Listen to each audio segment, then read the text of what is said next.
Family and fellow soldiers, I'm the Professor, and this is the Moment of Truth. Dovetailing on yesterday's briefing, we need to talk about how the white left in particular has been demonizing black people and using woke as a racial slur. We're up against an organized offense here. Now, the whole thing started with Barack Obama. He was the one who decided to attack woke under the guise that, well, it's what all of these black people are agitating for, defund the police and such. That's so much woke talk. See, they know what the origins of it are. It has nothing to do with transgender bathrooms or anything else. They understand that. The white right, though, picked up the ball from Obama because they're all operating under the exact same mission, which is anti-black racism, and they use their money and their media monopoly and influence to get their fellow anti-black racists to back the exact same message. You gotta give the white right credit for one thing. They have absolutely mastered message discipline, getting everybody on board and getting everybody walking in the exact same direction. And they work together to push a nonstop message that woke is a bad thing by redefining it. That's what Christopher Rufo was talking about when he said that they would take critical race theory and recodify it. Recodify means to redefine. And as he put it, he would take all of these things that are unpopular and say, well, that's what critical race theory is. And it says a lot about how anti-black racism works, that you have all these elements from across the political spectrum who immediately jumped on that bandwagon because they're all showing you that there never was any real opposition at all. They've all been tools of white supremacy, even these people who pretend to be non-corporate outside the mainstream mouthpieces. No, they're all feeding at the same slop trough. That's the reason why you can be disgusted at this Anna Kasparian creep from the Young Turks deciding to go to the right, but when you listen to what the Young Turks were saying, especially about black people, it's really a distinction without a difference. She's probably going to be saying some things that a number of white leftists will bristle at, but for black folks, it's no change at all. The white leftists are as anti-black as the white right. When black people are making demands that threatens the status quo and white leftists are dependent on the racial hierarchy as the worst alt-right troll, you see them attacking black people. Bringing attention to our issues, it's a threat. Now, at first, they'll pretend to be down with it. They'll act like they're all in favor of it. They're actually putting up a brave front. But then you let them see black people being mentioned for too long, and they'll start whining and sounding just like their white right counterparts. White supremacy is about duplicity. That's why they rely so heavily on the use of euphemisms. A euphemism means when someone uses a pleasant or normal-sounding word in place of a harsh or offensive word that they really want to use. Which is why we see the white right and white left obsessing over woke. Woke is meant to say black, but they can't say that. So they say woke, but when you ask them, what is it that you don't like about wokeness?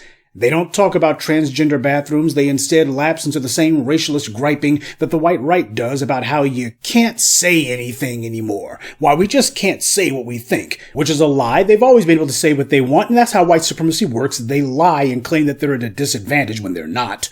In the past, what happened was the people they were targeting had to organize letter writing campaigns, but thanks to the power of social media, the people that they target can organize themselves far more efficiently, far faster. That's what they don't like. And it's all a pack of lies, because after they gripe and complain that, well, I'm on the left and even I've noticed that you just can't seem to say anything without offending anyone anymore, then they promptly go on to say whatever offensive stuff it is that they claim they couldn't say. When these white leftists think that they spy an opportunity to monkey branch to the white right, that's because there's more money over there. That's when they suddenly realize they gotta take a stand against black people. Remember, Ronald Reagan was a Democrat for his entire life, right up until he decided to go into politics. When he was governor of California, he passed into law the nation's very first gun control law, the Mumford Act, which was a direct response to the Black Panthers simply exercising their Second Amendment right. And then, after that, we all know about the infamous recording of him griping alongside Richard Nixon because African countries voted to recognize the People's Republic of China instead of the U.S. puppet of Taiwan. Reagan didn't become a racist. He had been one all along, and he was fine with being a Democrat right up until he thought black people had too much power. Then he flipped his lid and began screaming, "I'm a Republican." Remember that infamous recording of Lee Atwater where he said that in the 1960s politicians could get elected by using racial slurs like nigger nigger? But then Atwater said that by the 1960s, that didn't work anymore. Using racial slurs backfires. So instead they have to use other words as substitutes for nigger nigger. Words such as school busing. Everyone knows you're talking about black people, but by claiming that your objection is simply to busing, you can attack black people while simultaneously claiming it's about something else. That's how anti-black racism works. You cannot be racist and be moral. So by using all of these code words and euphemisms, it's meant to give these anti-black racists cover that they can hide under. And there's no need for them to come out overtly and say, this is what we're doing. Lee Atwater himself admitted that, because when you got all of these anti-black racists who are on code, what's understood doesn't need to be openly said. Now, while we spent some time talking about Anna Kasparian's very slight pivot to try to see if she could collect herself some right-of-center money, there's somebody else who, for the sake of this discussion, I think is actually a better example, and that's Chris Hedges. The guy's been out there for a minute. You've probably seen him on YouTube, on RT or something. But the thing about him is, this guy, whenever he would speak, he usually likes to spend a lot of time talking about his prison ministry work. And he always makes sure to mention that he's talking to black prisoners. Apparently he thinks that they're the only people who are in jail.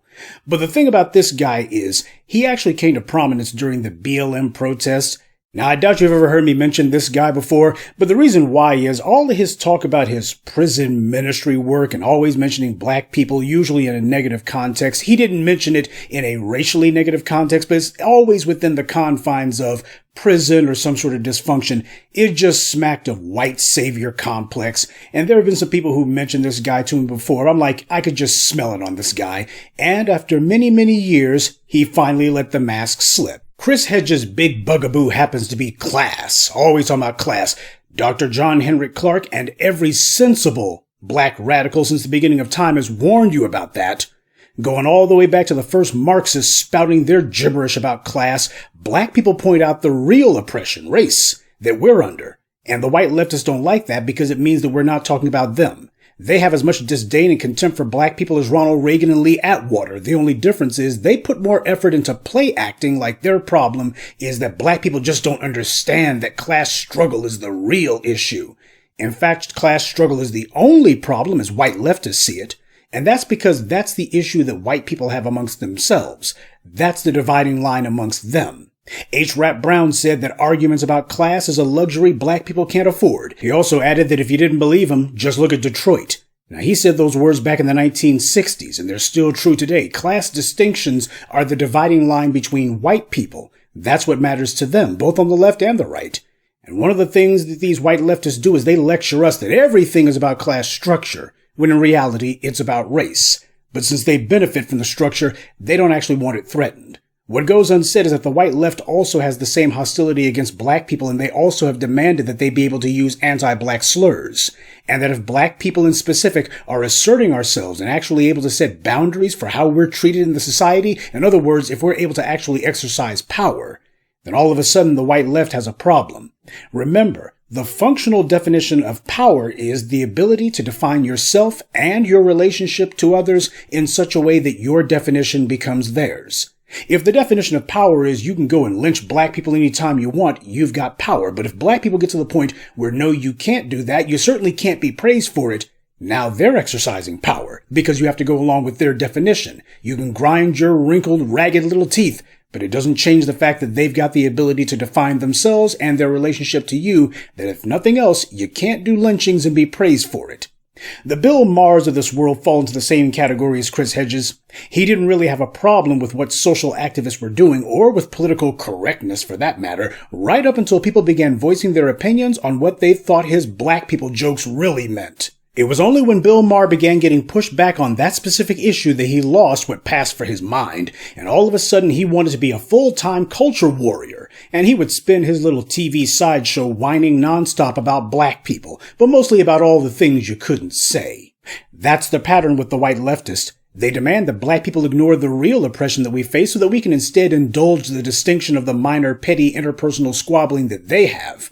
They don't want to change the status quo. They just want to improve their own position within it. They claim that class is the only issue that matters, but that's not true at all, because there's no class-based argument or issue that has ever caused a white leftist to walk away from the left. It has always been some issue or circumstance involving black people. That's always the straw that breaks the liberals' backs. Chris Hedges is just another leftist who apparently is upset that he can't get a job working for anyone anymore, so he's been reduced to commiserating with other whiners online. This guy allegedly used to work for the New York Times, if you can believe it. Oh, how the irrelevant have fallen. So what this guy does is he decides that he's going to be platforming people who actually disparage whether or not systemic racism is a thing, or whether or not it's just some sort of evil plot. To do in whom, I wonder? Chris Hedges is now whining that woke is infesting the academic and corporate spheres. I never knew a leftist was worried about the fate of corporate America. He and his white male guest whine that woke is anti-intellectual. Now, the first question that needs to be asked is whether woke has ever promoted or presented itself as being intellectual. It's about recognizing and being aware of the overt and subtle racial injustice in America. It's not about deconstructionist philosophy. It's not about permeating the zeitgeist. It's not about winning a Nobel Prize, or in the case of Hedges, a Pulitzer. They're attacking woke for not being something that it never claimed to be. Was the labor movement an intellectual movement? Is the climate change movement a movement about intellectualism? Is the anti-war movement that Hedges adores so much an intellectual movement? Did any of them claim to be about intellectualism? No. In fact, if you argued that they are or that they should be, their supporters would tear you a new one. They would explain that intellectualism is a non-issue and a distraction, that theirs are movements for human rights, basic dignity, and common decency. And they would be right. For any other movement, you mention intellectualism, and they'll accuse you of being an egghead pseudo-academic who's distracting them from accomplishing their mission. But when we're talking about black people, the same rules never apply. All of a sudden, this movement, and only this movement, needs to be an intellectual one. Now, Brother Khalid Muhammad warned you about that when he said a lot of Negroes think that they're going to read their way out of oppression. Okay, fine. But what do these white leftists define as intellectual?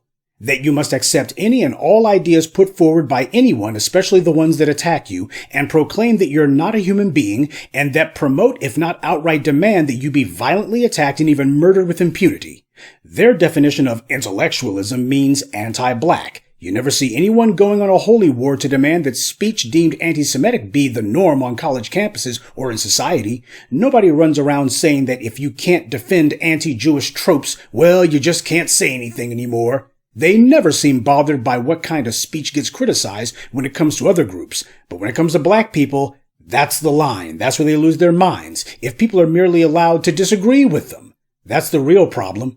Rantings and ravings, because we never see them getting angry and indignant about people refusing to discuss anything else.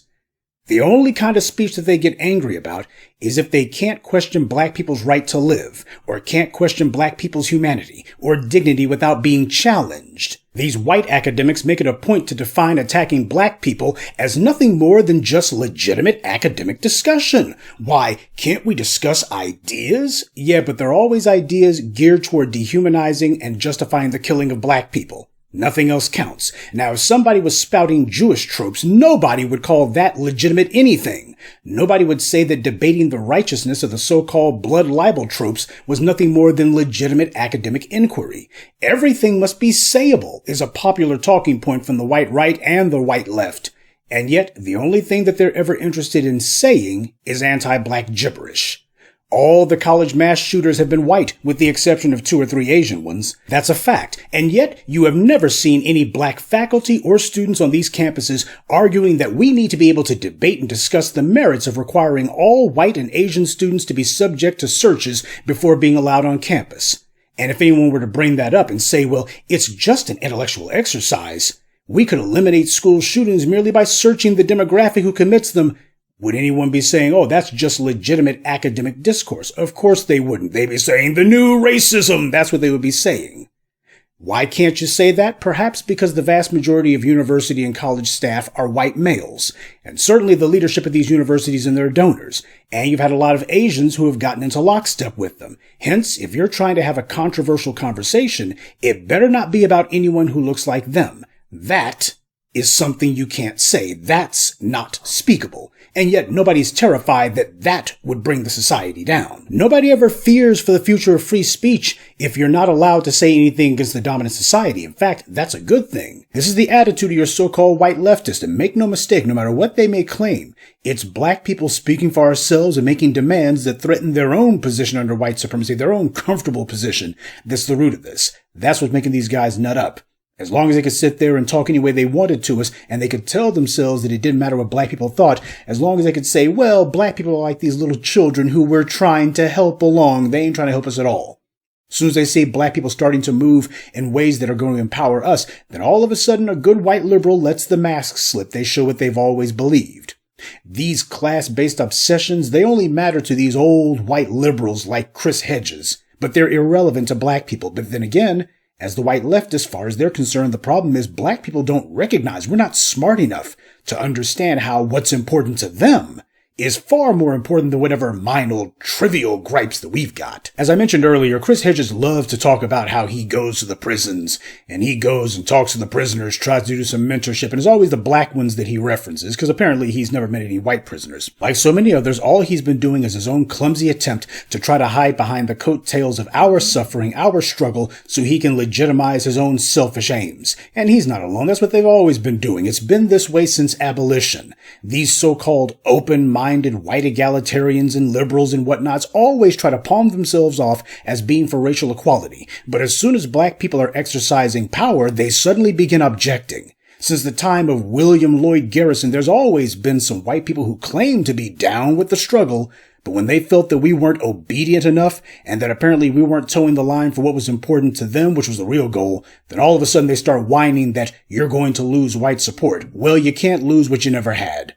By the way, Hedges and his guests, their argument about how woke is infesting the universities and such, they claim that one largely uncorroborated story during some study group at Harvard or whatever, somebody allegedly complained about a Richard Wright book being included on the basis allegedly of claiming Richard Wright was a sexist or a chauvinist or something.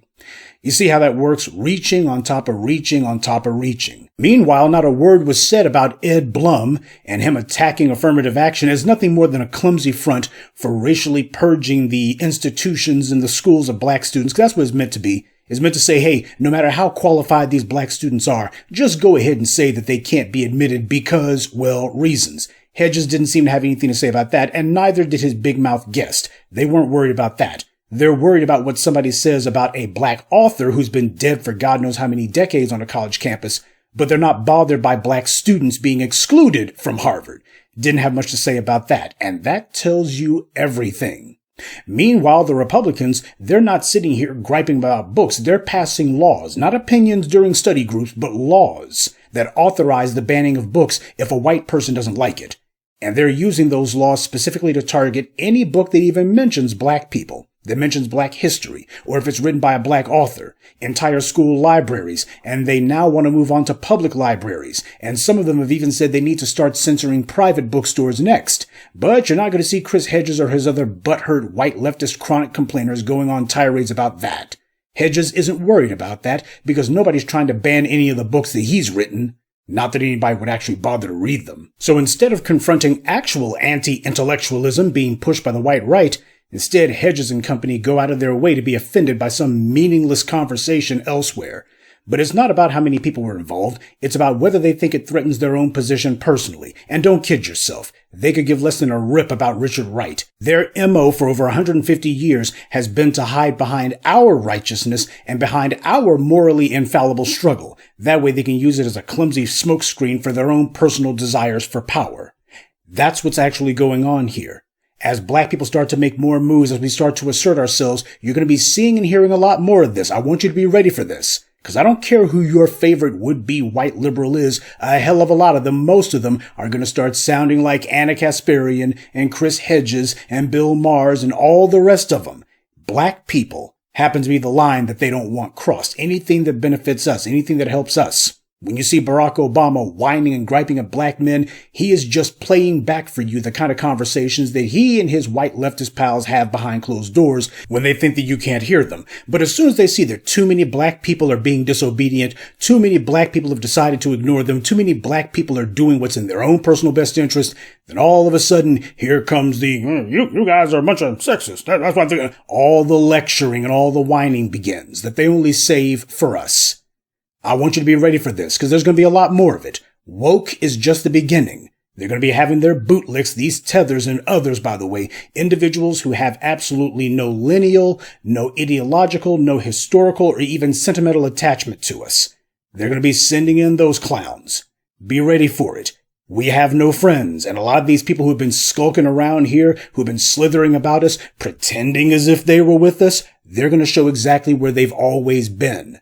And that being the case, you can be disgusted, but don't you dare be surprised. The black media has been telling you for the longest time, don't go getting too attached to some of these mouthpieces that you've been seeing from the white left, these individuals on television or on the internet who seem to be talking a good game, but when you actually listen to them, listen to the things that they talk about, the things that they think are important to emphasize, you soon begin to understand that these people are nothing more than a slightly, very slightly more sanitized version of the same old bigot that you see on the white right. We have absolutely no patience for that class struggle crap. Because where black people are concerned, we understand the truth. No matter what these white liberals may try to tell you, there's a thin line between what the white left and the white right believe, and the dividing line isn't class. The line is black. Good day, and be one. I'd like to take a moment to mention some of our contributors. Cornell Sly, Stephen 12, Andrea Gabori, Ogeneru Imuasa, and Rose Arnold. Salute to them and thank you to everyone for listening, liking, and sharing this message. Black empowerment only exists because of you.